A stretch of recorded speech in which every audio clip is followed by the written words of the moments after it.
Alright Reds, this is Eddie Gibbs from Anfield Index, and this is a paid advertisement from BetterHelp Therapy Online. What's something you'd always wanted to learn? Remember back when you were a kid, always curious, always discovering something new. Now think about this, as an adult, do you still spark that joy of learning new things?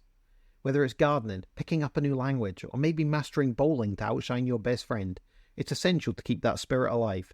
And guess what? Therapy can be a fantastic way to reconnect with your inner student, your sense of wonder. Because truly, the back-to-school vibe isn't just for kids or young adults, it's for everyone at any stage of life. Now, I haven't used BetterHelp myself, but I've seen firsthand how therapy can dramatically shift perspectives. It's not just about heavy issues, it's about enhancing your everyday life, learning to cope better with daily stress, setting healthy boundaries, and empowering yourself to be the best version of yourself. It's a space where anyone can benefit from a little extra insight and support. So why BetterHelp? Well, it's therapy that fully adapts to your timetable, and it's all online. Just fill out a brief questionnaire, and they'll match you with a therapist. And if you feel the need to change therapists, you can switch anytime without an extra charge. How's that for flexibility? With over 5,000 therapists in the UK, BetterHelp offers a wide variety of specialists, ready to help you rediscover your curiosity and tackle new challenges. Visit betterhelp.com/index today. There's a bonus. Get 10% off your first month. Remember, that's betterhelp.com/index. Rediscover your curiosity with BetterHelp and keep on learning, no matter where you are on life's journey. Thanks for choosing this free Anfield Index podcast. If you'd prefer to listen to this or any of our other shows without adverts, then now's the time to check out Anfield Index Pro. With AI Pro, you can supercharge your entire listening experience. You'll not only get all of our podcasts without the ads, but you'll have them far faster with our Quick Publish feature available exclusively for subscribers. AI Pro also puts you in the heart of our sound studio, with an option to listen to many of our shows live and interact with the podcasters in real time as the shows are recording. Upgrading couldn't be easier. AI Pro is available on all popular podcast platforms. Just head on over to AnfieldIndexPro.com and get started today. Hello and welcome to the Daily Red, your lunchtime catch-up on all things Liverpool FC on a Tuesday during a boring international break where not a whole lot is happening other than Arsenal fans crying because two of their players got injured, which, you know, after 2 years of barely having any injuries and no injuries to any key players, you really do have to feel sad for them, don't you, that they have a couple of injuries now. Right. Saw a piece on This Is Anfield entitled Liverpool's 6 Best Signings in the Last 10 Years as named by man who helped sign them. So this is Ian Graham's view of the 6 best signings in the last 10 years. So Daniel Sturridge is the first one. Absolutely delighted to sign him. Incredible player because he was a prolific goal scorer. People think of him as just a goal scorer, but he brought so much more to the game. Like, absolutely no question. Sturridge was phenomenal. Absolutely phenomenal. And if it hadn't been for injuries, he would be widely seen as one of the best strikers we'd ever had. He would have been, I think, England's number 9 for the majority of his career. Certainly a far more talented player than Harry Kane. Could do everything. A 23, 24-year-old Daniel Sturridge with no injury issues right now is easily £100 million player. Easily £100 million player. And would actually be the perfect number 9 for Arne Slot. That 9, but with the ability of a 10. Like, Sturridge could play make, he could drop off, he could dribble, really good passer. Great link-up play wide, beat players for fun, and obviously an outrageously good finisher. A very underrated crosser of the ball as well. Daniel Sturridge is one of the great losses to English football over the last 20, 30 years because the injuries denied England and the national team one of the most talented strikers the country's ever produced. And it denied Liverpool one of the most talented players we've ever owned. Now, the flip side of that argument is, if he doesn't have the injury problems, do we get him in the first place? Possibly, because he was at City and they were starting to get a load of money and young players were getting shunted to the side. Then he was at Chelsea and they were just a stupid club. And we saw them let go of Mo. We saw them let go of KDB. We saw them let go of Romelu Lukaku. So there's no reason to believe Chelsea wouldn't have just let Sturridge slip through their hands anyway. But Daniel Sturridge was phenomenal. Joel Matip, I mean, for a fella signed on a free, he's the best or second best free transfer. I think the best player we've ever signed on a free is unquestionably Marcus Babbel. Now, you could argue for Jari Litmanen, but he was past his best when we signed him. We got Babbel in his prime. But in terms of what they delivered on the pitch, it's undeniably Matip. Now, he had a really unusual kind of development in that he really started to kick on at age 27, 28, 29. Because if you remember, when he first arrived at the club, there were people having legitimate debates over who was better, him or Lovren. Now, part of that was them underrating Joel. A bigger part was them overrating Dejan Lovren. But it wasn't like a thing where, like, it was clearly Matip was better, but it wasn't like a thing where you were looking at it and thinking Matip was as good as he became. It wasn't like 2019 Joel Matip. He really developed well. Now, a big part of that is he played next to Virgil, and Virgil makes everybody better.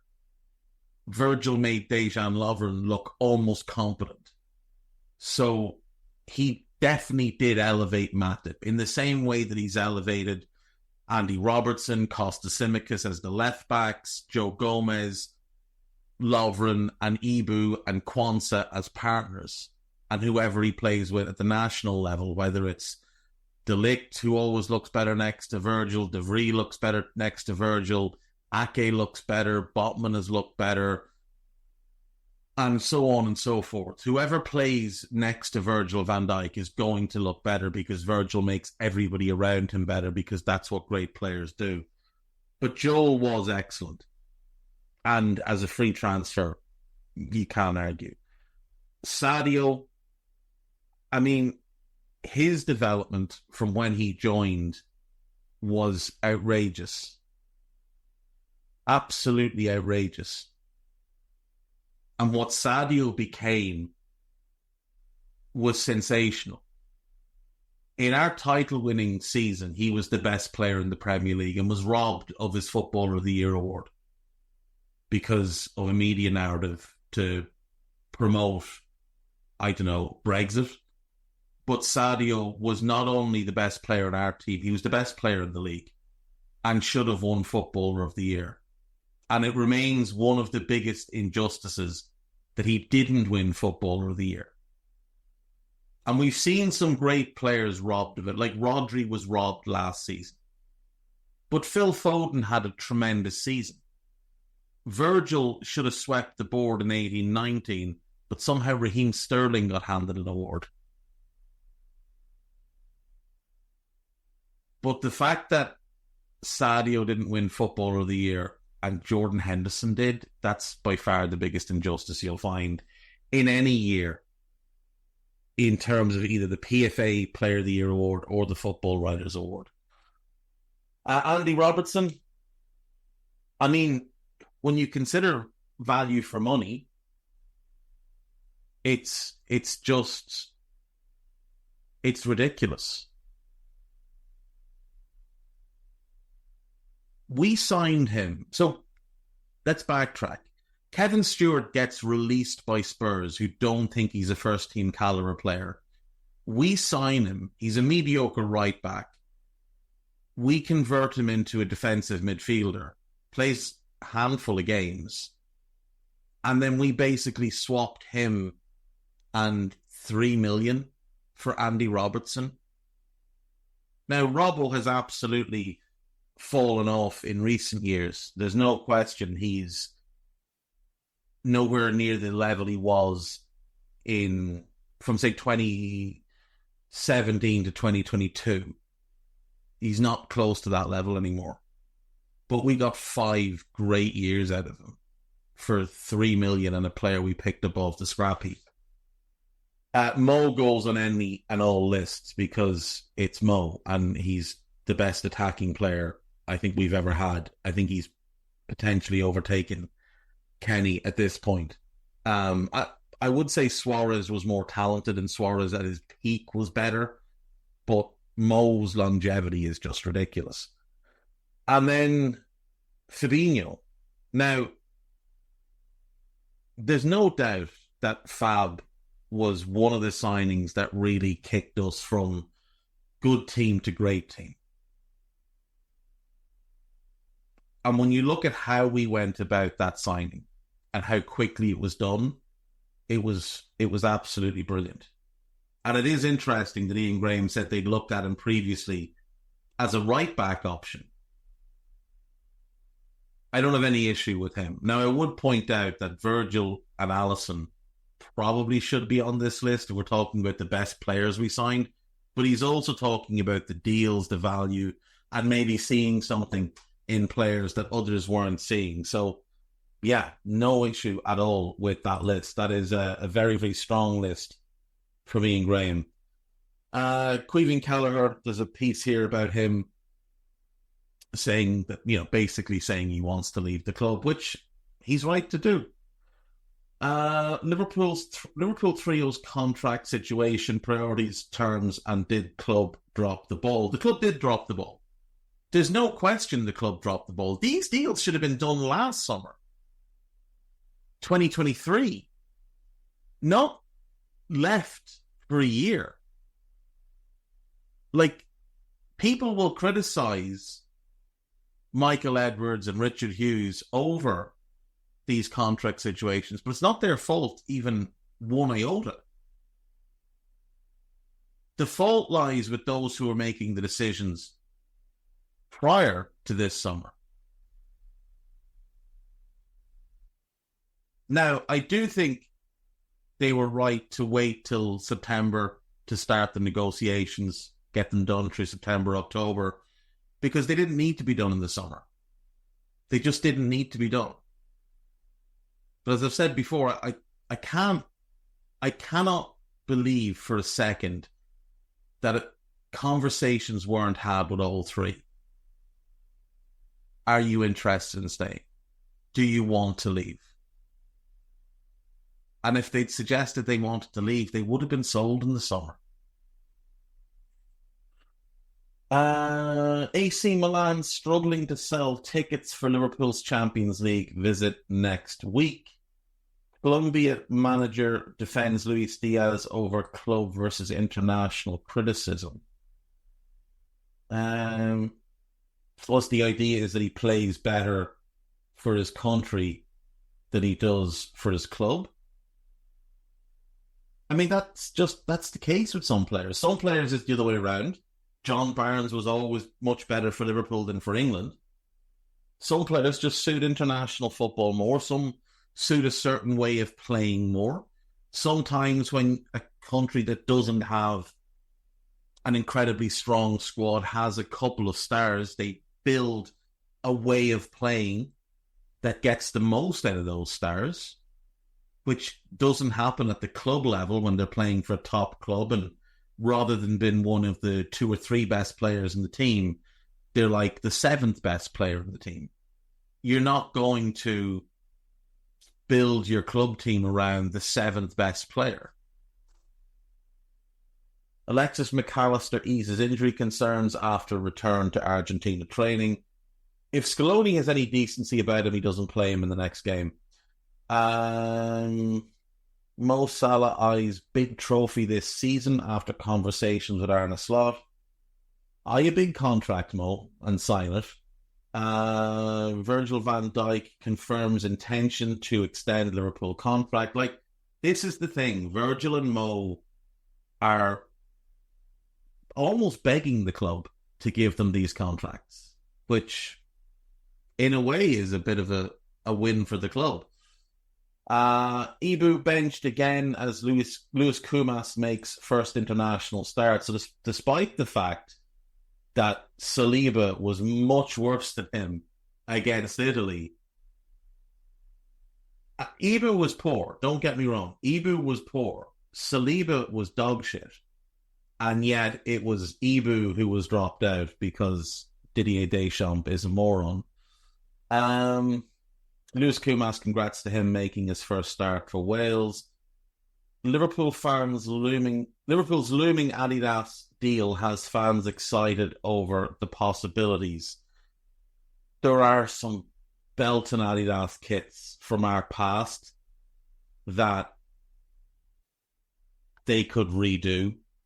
Absolutely sensational kits from our past. And if you go on social media, there's a bunch of really creative people that have done mock-ups of some of the retro kits modernized. And look, the Nike stuff overall was a bit disappointing, but there was still some very cool, like, retro style tracksuit tops and stuff like that I thought were very good. Ultimately, the deal didn't work out the way we had wanted to. I don't think we made the amount of money that we had hoped we would make from that deal.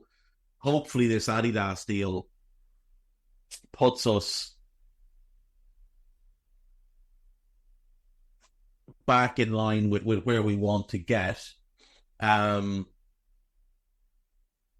curious to see, the terms of the contract when it comes out. I'd imagine this one will probably be more guaranteed money, though you never know. They might look to do a similar thing that they did with Nike. I never know which it is. I get confused.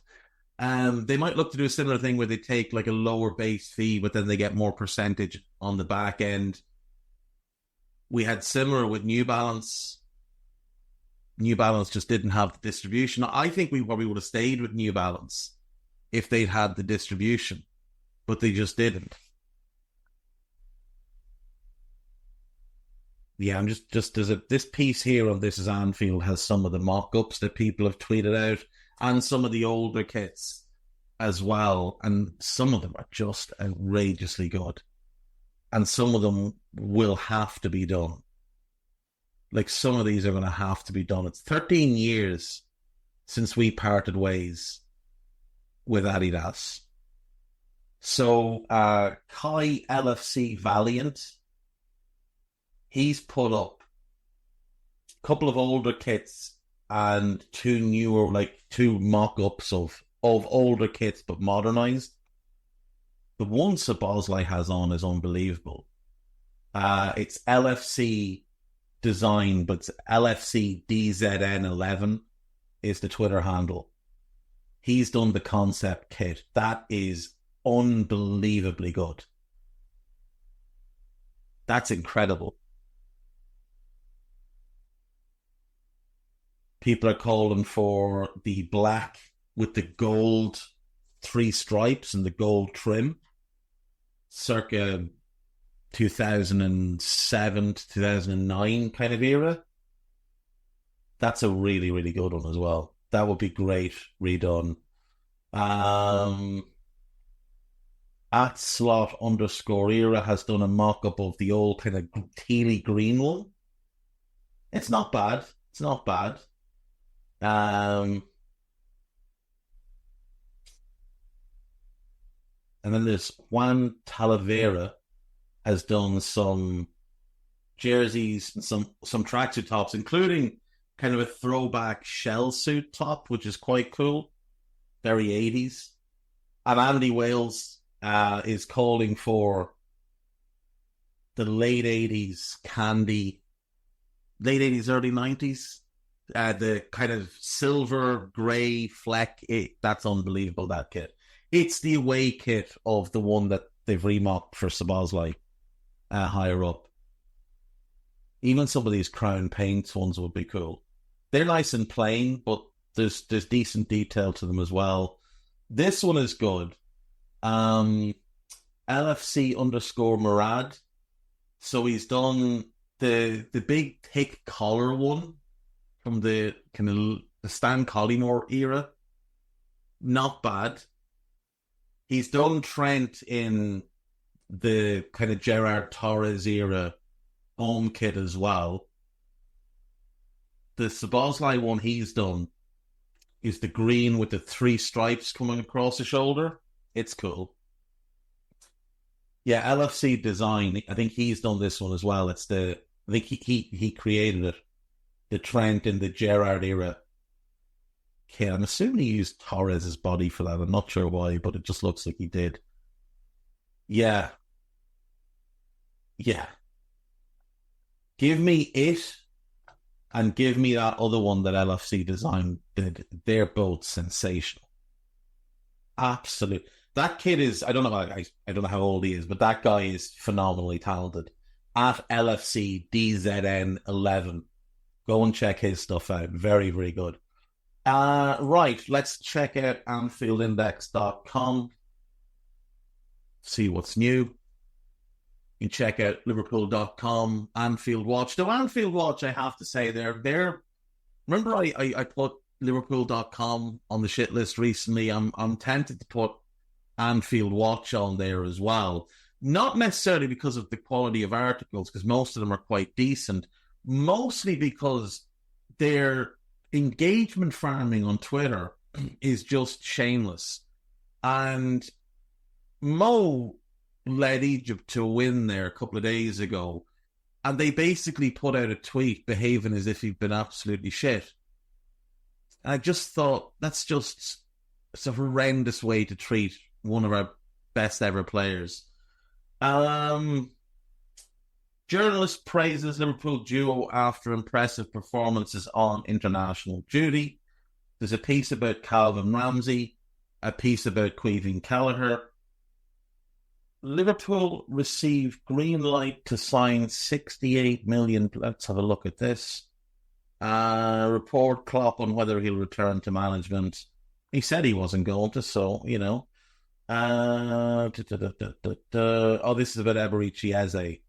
Eze is going to have a £68 million release clause in his contract next summer. I love Eze. I really do. And I do think he'd fit very, very well in that left-hand side role. But he'll be 27 next summer. I think if I was buying an English player for that role, I'd want someone that maybe has a bit more development in them. Now, he may well add another level to go up. It's very, very possible. I'm tempted to say I'd prefer Gibbs White, though I would be thrilled if we signed Eze. There wouldn't be any complaints from me if we signed him. My preference for that role will still be Kvaratskhelia, who's just the best available option. And if we're signing from Crystal Palace, Adam Wharton is the one to go and get, but people already know that. Podcast-wise, there is the new Monday Lunchtime with Dave Davis and David Lynch, to check that out. There's the new Scouted, where myself and Carl had a go at fixing Manchester United. Unsurprisingly, my effort was better than his.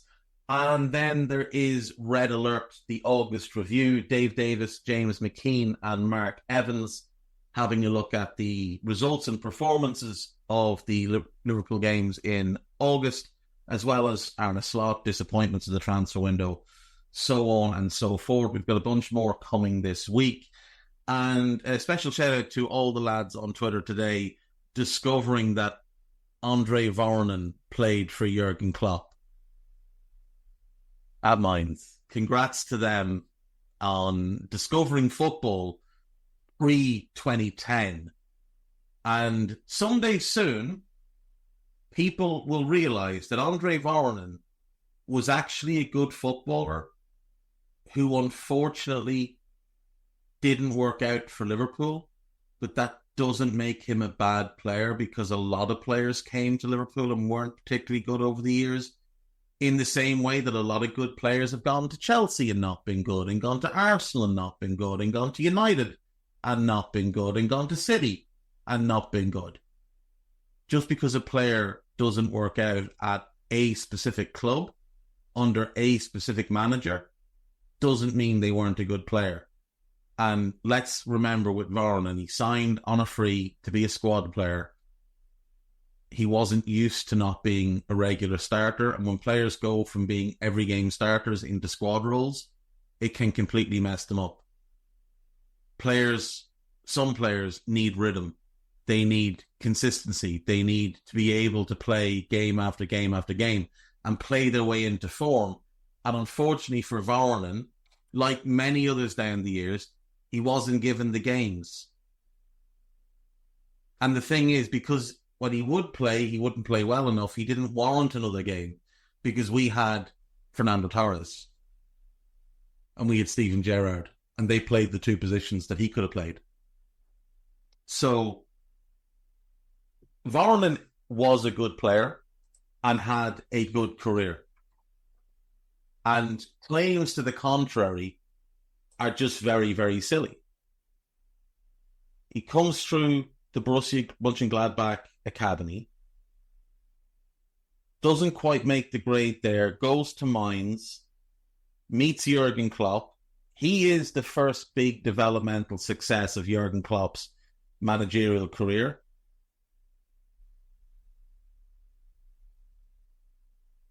He goes to Cologne. It doesn't go great. He goes to Leverkusen. He does well with Leverkusen.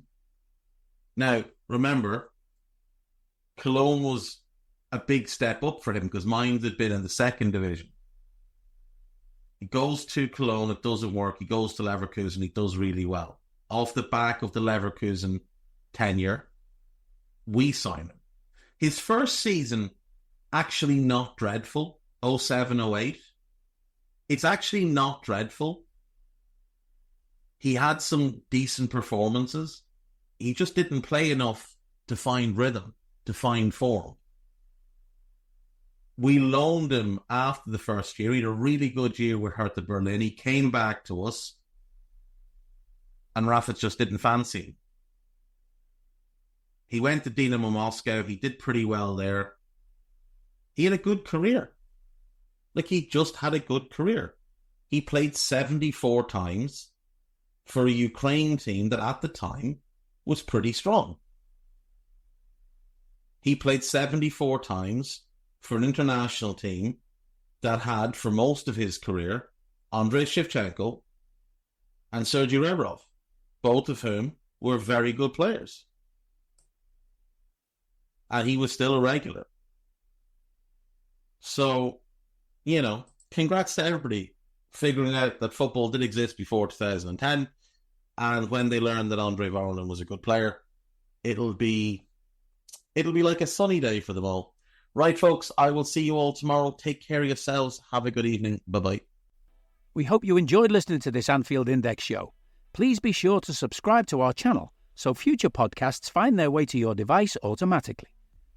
There's nothing quite like fan engagement, and we'd love to know what you think of anything discussed on this show. The best way to get in touch is over on our free Discord community, where both podcasters and listeners debate the hottest LFC topics 24/7. Sign up free now at AnfieldIndex.com/Discord. You won't regret it. You can also follow us on Twitter at Anfield Index and find us on Facebook by searching for Anfield Index. Oh, and before you go, we'd love it if you could leave us a 5-star review on your favourite podcast app. It only takes a couple of seconds, and it means the world to the people who create these free shows.